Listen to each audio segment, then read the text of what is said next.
We have a beautiful storefront and a brain that remembers our customers. Now it's time to set up the bank account. To actually process transactions for the Daily Cup, we use Stripe, the gold standard for online payments.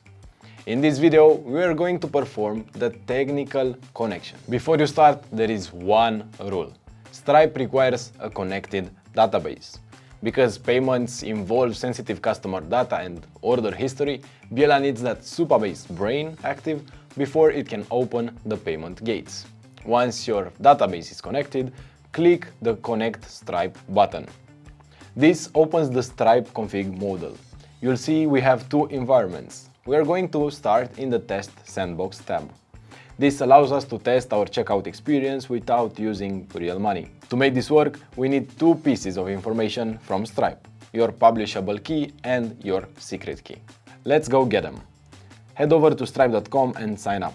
The fastest way is to use Sign Up with Google. Select your account and complete the initial setup. Once you hit Create Account, Stripe will try to walk you through a long business onboarding. As a director, we want to get straight to the sandbox first. So press skip for now on the survey questions until you reach the Get Started in your sandbox screen.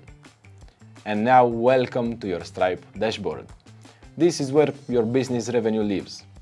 Look at the section labeled API keys. You will now see two strings of text, the publishable key and the secret key.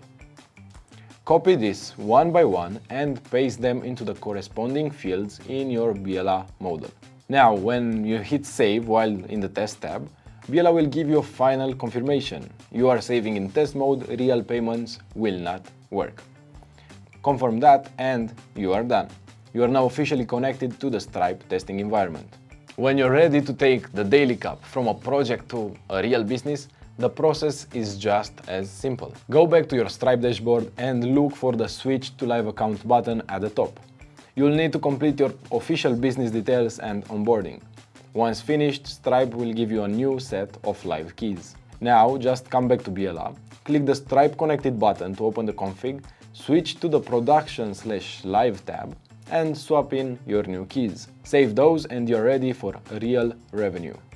We have the plumbing and the bank account ready.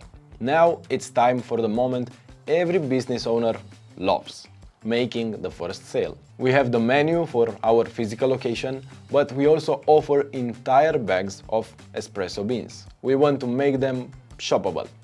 As a director, you don't need to worry about APIs. You just need to define the transaction. I just go to our project and send, I want to make our signature espresso beans buyable for the price of $18 to Biela. So watch how it handles this. And look at that. Biela didn't just add a button, it created a dedicated shop section that fits our vibe perfectly.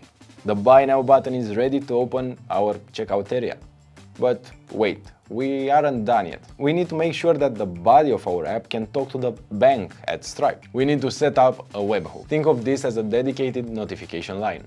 When a customer pays on Stripe, Stripe uses this line to tell our app, the money is in, you can confirm the order.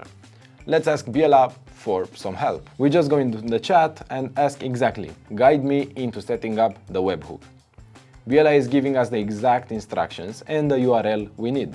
Let's head over to our Stripe dashboard. In the bottom bar, press on Developers, then press on Webhooks, and now we are going to click Add Destination. Click Select Events and we search for Payment Intent Succeeded, Payment Intent Payment Failed, and Charge Refunded as Biela told us to do so. Now we need to select the specific events Stripe should tell us about. We want to know when a payment succeeds, when it fails, or if we ever issue a refund. So add payment intent that succeeded, payment intent that payment failed, and charge refunded. Make sure to select the ones that Biela instructs you to do because they might change for your specific needs. Second step is to select where we want to send our events. So make sure to select webhook endpoint. Finally, for the destination name, I'll call this the Daily Coffee Cup-Biela, and in the endpoint URL input bar, I'll paste the URL that Biela previously gave me. Once it's created, reveal the signing secret. This is the password for our connection. Copy it and head back to Biela. I'll send the secret to Biela to finish the setup. Our commerce loop is now closed. Now let's give it a try. Biela told us to use the Stripe testing card. That's 4 groups of 4242. Wait, look at that. I can scroll. Because the Save My Information section popped up, the Pay button is hidden. Honestly, I'm actually happy we encountered this. In vibe coding, it's vital to know how to fix issues and improve things on the fly. We don't panic, we just direct. So I'll just tell Biela. In the checkout panel, I can scroll, and because of the Save My Information area, the content is not visible anymore. Let's try that again. Directors, take 2. See, now I can scroll. Biela fixed the layout in seconds. And now let's finish this. I'll hit pay $18. Masterpiece. But let's verify the bank. Look at our transaction list. There it is, a successful $18 payment. You can ignore those incomplete ones from our first try before we fix the scrolling. Those are just part of the development process. The Daily Cup is now a fully functional commerce engine.